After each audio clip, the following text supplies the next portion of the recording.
Good afternoon. We're here today for an in-depth interview with Mr. Gregg Perry, Clockmaker, regarding clocks, watches, and the times we're in. Good afternoon, Greg. Good afternoon. Thanks for stopping by. Absolutely. Well, we'll start off with what percentage of clocks of all types do you see come through compared with watches?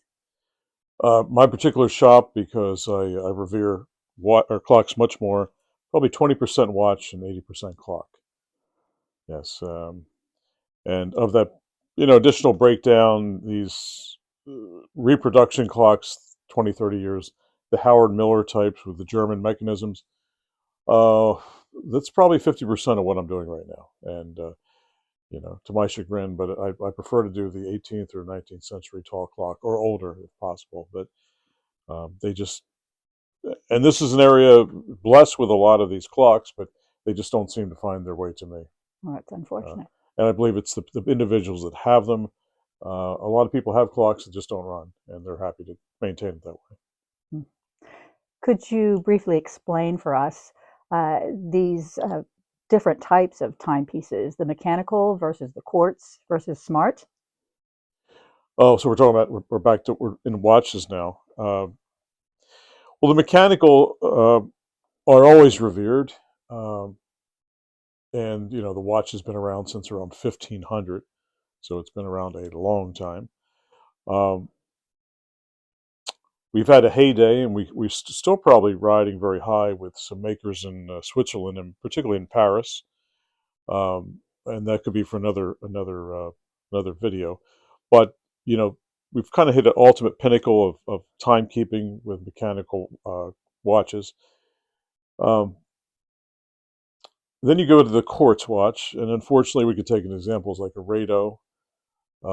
Here you have a watch that could run 14, 15, $1,800 retail, and it has a $1.99 quartz movement in it. I find it very hard to wear one and to even put another quartz movement in there, just even to touch them. I think it's a sham.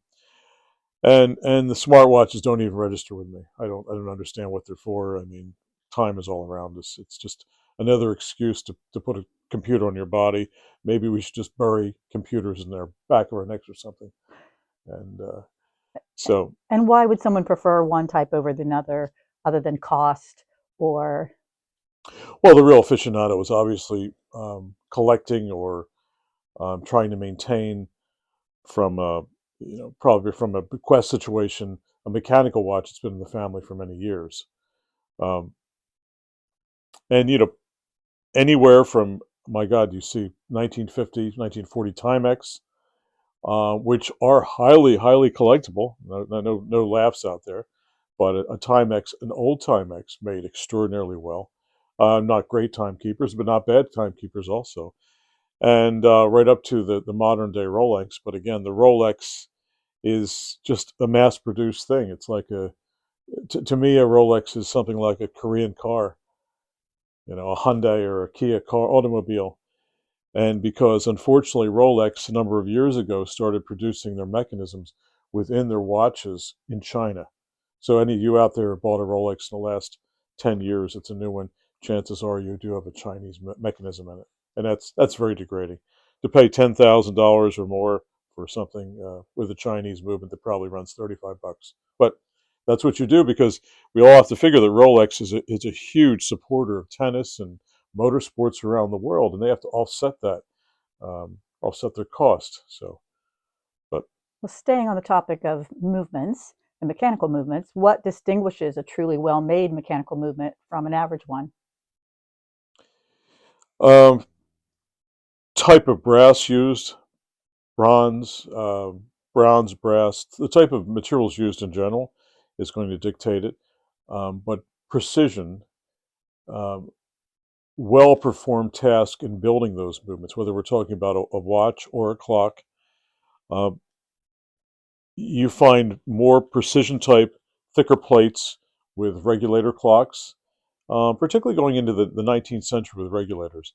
And, the gears are very fine, the teeth are fine, but it just took, everything was made by hand as opposed to being made by a machine. And when I say a machine, not thinking like machines that I think that most would conjure up an image of, but a machine, an antiquated machine on a bench from the 18th century could be a machine that it could turn out the same type of gear repetitively. All that individual does is make one gear for a clockmaker. That's a machine. So what we're talking about here is the high level that it's totally handmade, hand filed gears and things of that so forth. Yeah. And is it easy to work on both clocks and watches? No, I find it very, very difficult to switch from a clock to a watch because you're going from pure magnification to something generally not too much magnification needed, just say a tall case clock movement, which you could just use a headpiece. Don't really have to use any high magnifying loops, which you do with a watch. And to throw a little bit into the mix here, in addition, there's individuals that just fix watches that don't do the cases. They don't do polishing of all the components of the cases. And what I do is I do the cases also. So I do the wooden cases of marquetry and chinoiserie and um, any other decorative veneers that have been applied. So to do the shift from something that's very dusty in the workshop, the wood shop, to the clock studio, and then go to a minuscule situation as a watch, I find extraordinarily difficult to do. Yeah, and you have to do them on I'd have to do them on different days. I just can't mix them during the week. And what mistakes do you see most often in poorly serviced watches or clocks? Well, particularly in clocks, just we have a plethora of individuals here in America that shouldn't be touching clocks from the get-go. And we have, it's probably one of the, if you call this an industry, we have so few people doing clocks and watches in America. Let's just focus on clocks, because when we talk about watches, we have facilities. I think Rolex has two facilities in America, and they turn out classes every year. So they're putting watchmakers, and they're highly competent to work on those type of watches. Are they competent out of that class to work on pocket watches? Maybe not so, because a Rolex watch, you order, a gear or a lever or something from Rolex, and the next day it comes in FedEx. Whereas working on a pocket watch, primarily from the 19th century, late 18th century, you have to hand make components, or rebuilt small components, or put a tooth back on. So it's totally, totally different. The same with clocks. Um, Unless we're dealing with a modern day clock like a Keininger movement or a Hermele, or we can go someplace and find a few derelict movements of the similar style and use them as sacrificial movements and pull some components out that we need that have low mileage on them. Otherwise, dealing with anything from the 19th, 16th, 17th, 18th, 19th century, you have to actually make the movement or do the repair. The problem is we have very few people out there that are legitimate, and the repairs are really jury rig type affairs. So normally getting into a tall clock from any of those centuries, I have to undo a lot of repairs first, and then go back and do the basic service on the clock. Well, sticking on that same topic, um, how has the quality and the number of skilled horologists or repair people changed over the past couple decades? Over the past couple decades, 30, 40 years, it's gone down exponentially from the fact that if there's no demand or no desire to have clocks and watches, or it's a low desire. Um, perhaps it's just a desire for the wealthy, that they're the only ones having the very good clocks and watches restored and conserved.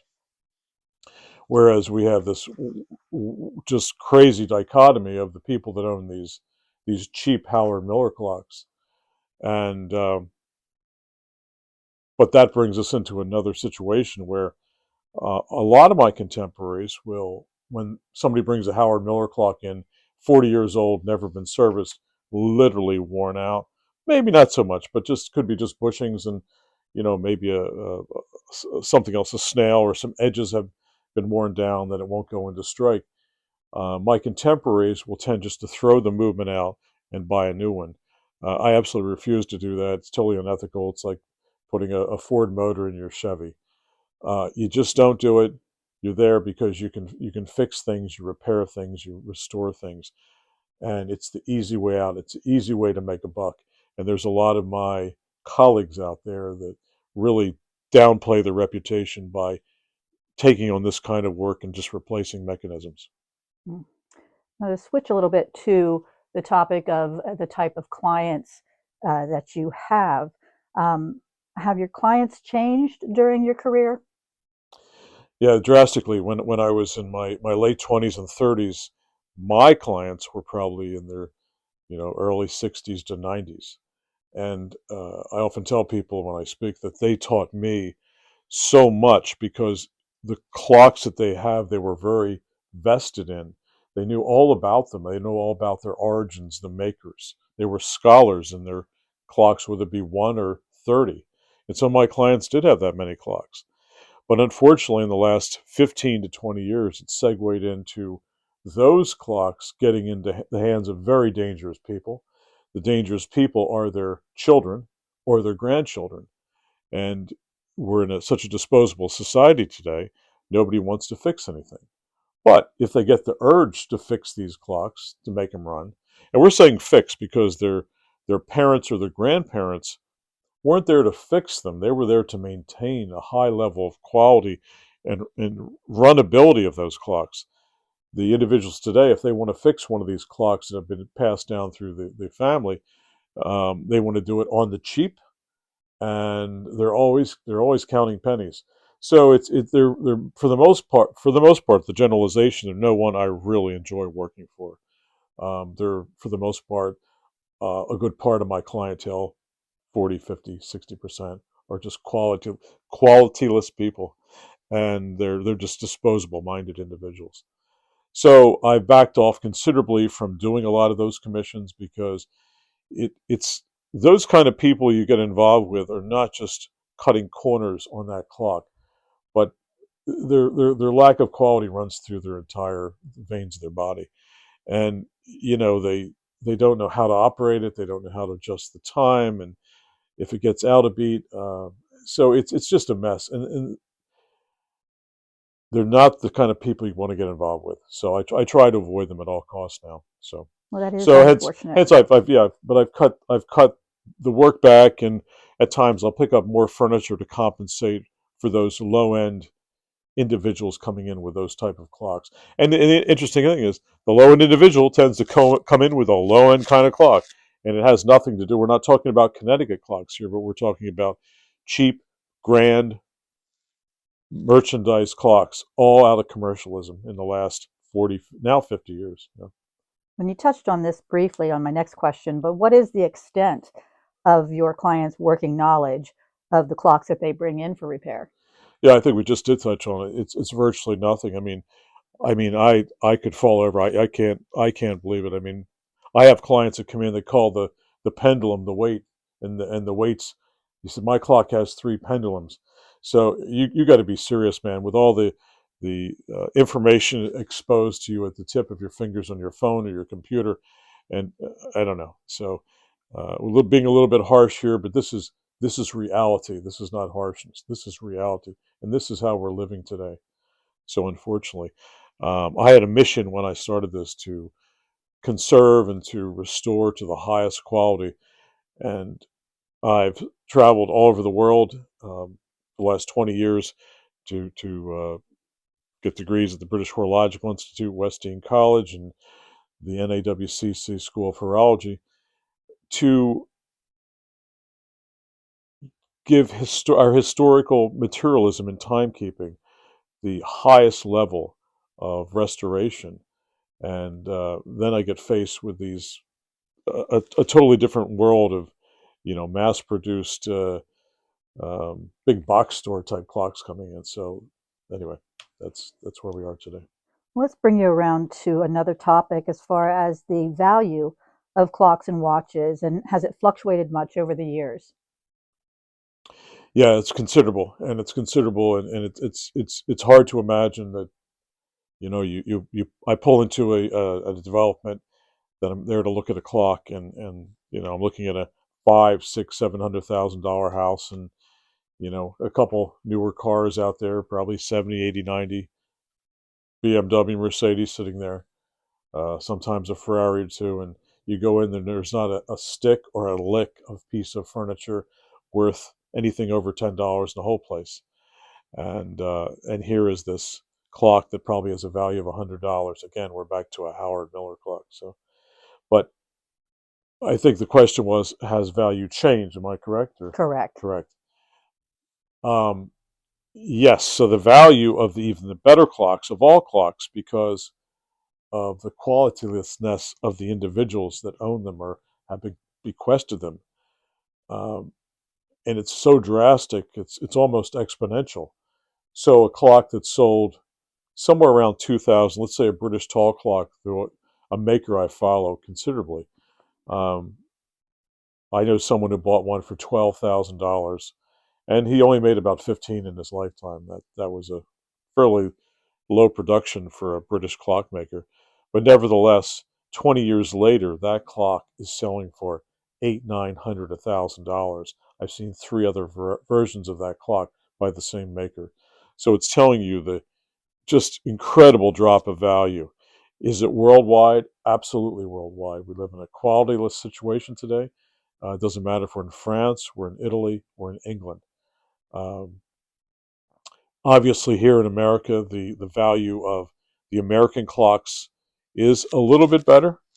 Um, the value meaning the dollar value, and I'm not going to extrapolate on the quality value, but the dollar value of American clocks is higher here in America, and it's really based on regional. You could have a region, just say Wilmington, Delaware. That clock is going to pull 20% more than anywhere else in the country if it was made there.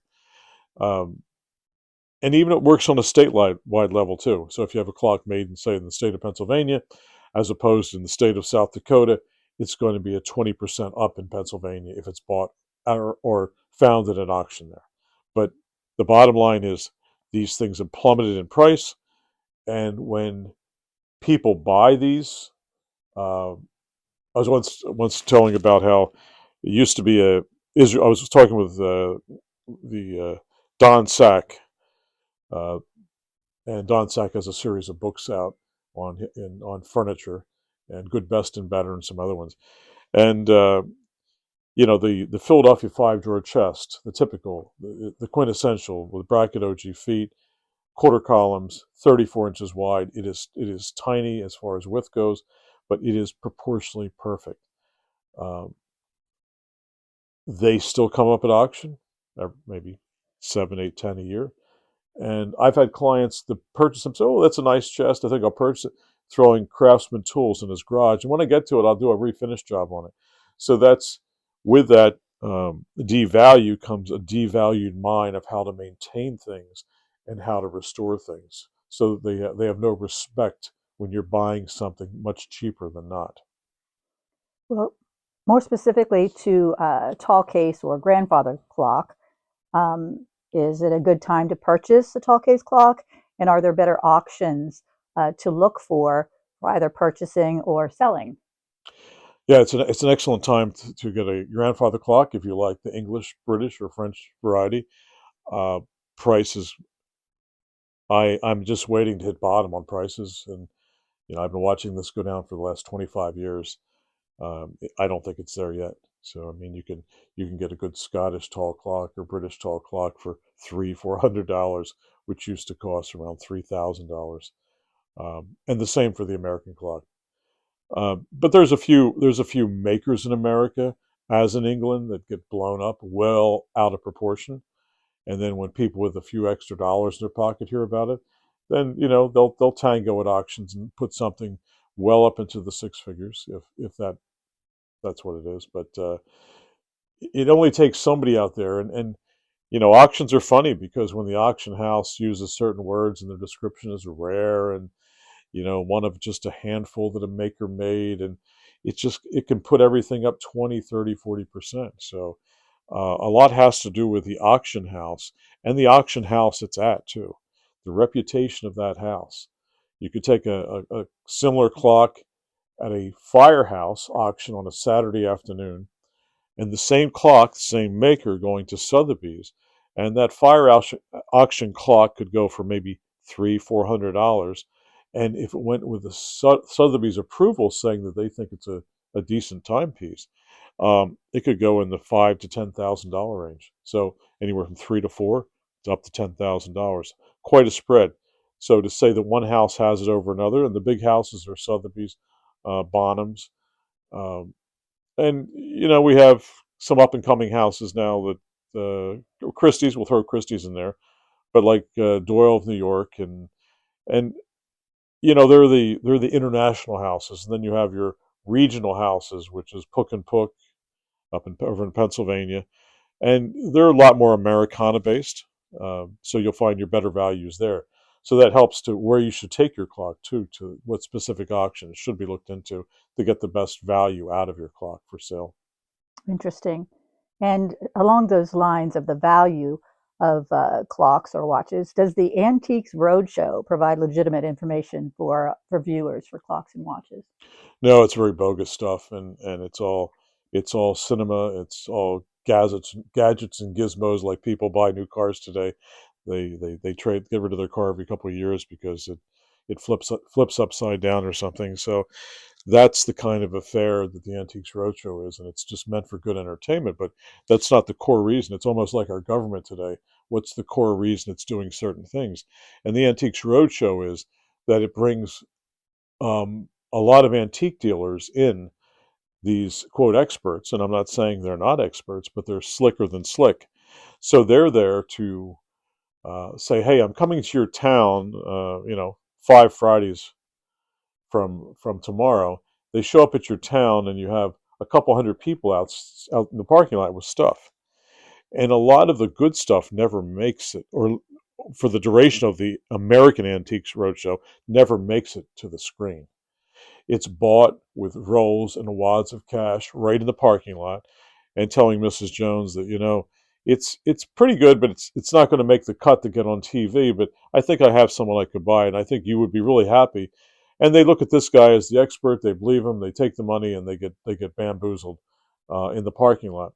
So that's kind of been the premise of that, and that was meant by two individuals that are brothers in the antiques world a number of years ago. They set out to kind of emulate the British Antiques Roadshow, and but the British Antiques Roadshow is not based on the greed that's found in the parking lot out back. So, Hmm. and, Another and hence the when you see a person go there, they coach them. They say, okay, the value is $1,200 on the paperweight, and I want you to say it with enthusiasm. No, no, we got to retape that again. Oh my God, look at the value of this. I never knew Aunt May had such a thing like that. So it's all theater. Another organization that I wanted to get your opinion on, the NAWCC. What exactly is it, and does it provide value to members? The NAWCC is a club. It's an organization. It started as a club. It could be the 40s or 50s, and there was a group of individuals out in the central Pennsylvania where they 5, 10 individuals collected watches and clocks, and basically their wives wanted to throw them out of the house. They had so much stuff in the house, so they purchased a building, put it in there, and they all formed a pack, and they put it together for display purposes, and eventually formed an organization. And it's our only organization for clocks and watches, a legitimate organization that has a legitimate um, horological museum, and it's a very good museum. Uh, so it's for someone to experience timekeeping from sundials right up until present quote smartwatch or lack of, it's a great idea, and you can get the full timeline of time. Um, I feel that they could do a much better job. They once had the school there where I went. It's difficult time getting legitimate teachers, good teachers, very difficult, and getting in students in general for the last 15, 18 years. Uh, when I was in the class, if you had 8 to 10 people in the class, and that doesn't pay the teacher's salary and his health care to stand there for a year. So you need more than 8 to 10 people. So what we're saying here, there's not a lot or enough interest in the area of horology. Um, Everybody gets excited when they see a clock or watch sometimes, but to actually sit there at the bench on a repetitive basis and do it. And today it's not so much that, it's dealing with some of the wacky public that I have to deal with every day. Um, I mean, if you don't know a pendulum from a weight, we have a problem right from the beginning, and we shouldn't be talking. So You mentioned briefly about Connecticut-made clocks. Could you give us a little more information on what are the strong points of Connecticut-made clocks? well, the strong point is they invented somebody invented rolling mills, or they it migrated to Connecticut. So the ability to cast brass plates and components, as opposed to rolling it. Rolling it can harden it 4 to 5 times as of casting. So these Connecticut movements of the 19th century get extreme longevity um, out of the wear between the bushed areas. Interesting. And another specific clock I'd like your opinion on, the Rittenhouse clock at Drexel University in Philadelphia. Is it legitimate or more of a folly? It's a grand folly, and but that's for another video when we talk about Mr. Rittenhouse. Mr. Rittenhouse was a grand folly too.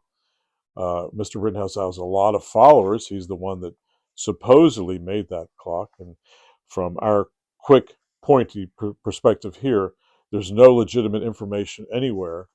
And even though there was a book written by Donald Fenimore of Winterthur, you go through the book and there's no legitimate evidence that this man was ever a clockmaker. No way, no how. That Rittenhouse clock, I was asked to come in. It's recommended by the NAWCC to come in and look and assess that clock, the Rittenhouse clock. And it's a clock with a huge clock dial. I mean, the clock stands over 9 feet high, and it has an Ori and has uh, multiple independent dials around the perimeter in each of the quadrants. It has different dials doing different things. And it's a clock that was made up.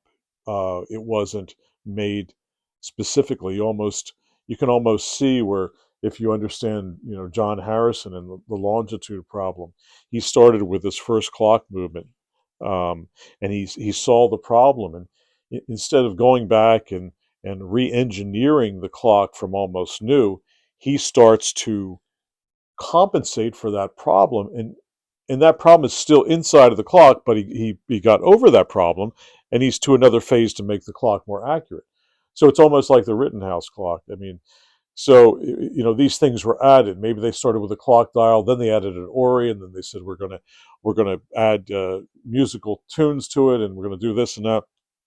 So it's something that was just added onto, and you could buy these components all broken down from Liverpool back in the late 18th century, the mid to late 18th century, because Liverpool was the cottage industry, and they had a catalog of manufacturing and manufacturers of components.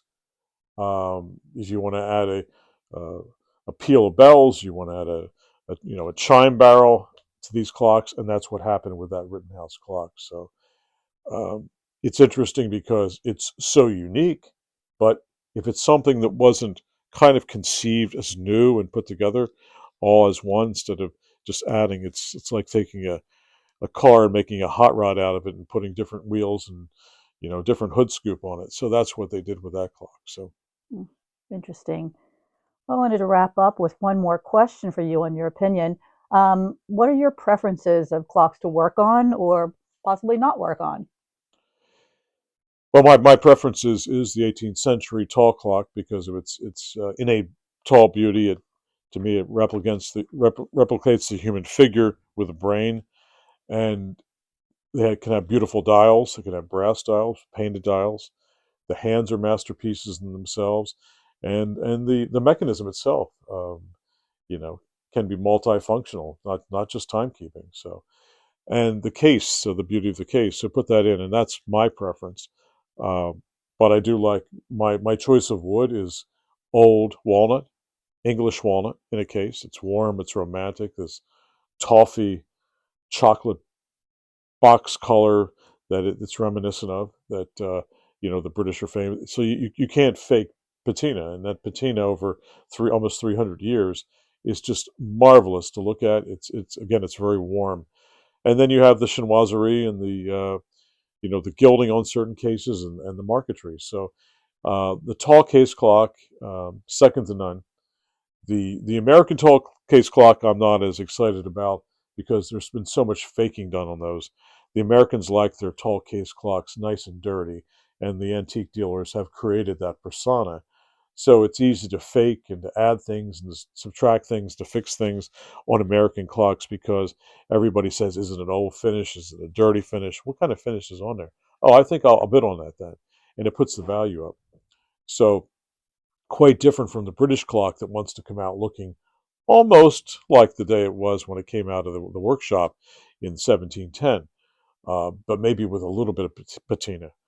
And then if we take this to the French tall clocks, they go all the way down to the wood when they're doing a restoration conservation, and they come back exactly like looking like new. So three different perspectives.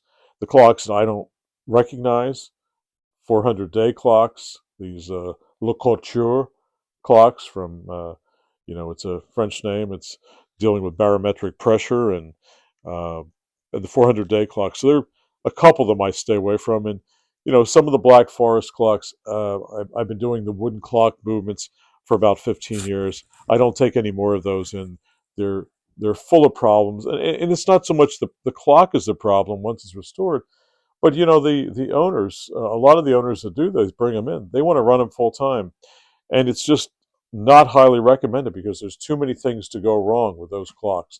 It's it's amazing that that clock from the early 19th century, that clock mechanism all out of wood, is still here, and I think it could be run properly by run at the certain holidays and certain functions around the house, and I think that's how we should do it. And again, a lot of the Connecticut clocks. A clock has to talk to me for me to be interested in touching it and trying to save it. And a lot of the Connecticut clocks just don't have that. They have no proportion, and they have a lot of these figural scenes. It just makes no sense when the case and the scene, the figural component of that over supersedes the clock movement by 90%. And lastly, I don't do Korean clocks, the 30-day. They're not worth taking that 31-day spring out, and they're rubbish. So Well, we greatly appreciate your time today, Greg. And do you have any other comments? yeah, I think some of the members of the NAWCC and some of them are, what I don't like about them is they swap movements out. But this is brutal honesty of where this trade is going, and instead of like the Clock Museum, trying to put more time in recruiting young people to get them interested in timekeeping and how to fix timekeeping and become clockmakers. I think that's where the time is. And if we look at Winterthur Museum, they're through the gate is off exponentially. I mean, they're off 50, 60, 70% the last 10 or 15 years. So it's attaching the young people to their history that they grew up, the historic materialism, and to get them excited about their past and where they've come from. And that's what these museums are absolutely failing at today. So, and another thing is, I want to add this, that you know there's a lot of majority of clockmakers out there are not trained at all across this country, and there's not a lot of them, but they're not trained, and some of the work they're doing is just doesn't even want to be mentioned. That illegitimate repairs, um, and there's just not a lot of sharing of information. We do have some clock groups that are okay, some small ones, but you would think in a profession that you don't have a lot of people in, whether it be watch or clock, the people would be very happy to throw and help each other out. Because I was in Paris for 2.5 years as an apprentice in 5 different disciplines, and I just reveled at the camaraderie that the French would have for one another in the same field. They could be competitors. There could be 3 marquetry studios in a row, and one guy is having a hard time. Literally, 1, 2, 3, right next to each other, 3 buildings, and one individual is having a hard time, whether he's peeling back the marquetry off an old case, and his competitor will help him. So, and that's how it should be. We're here with a common goal to save horological objects, and anyway. But thanks again for stopping by.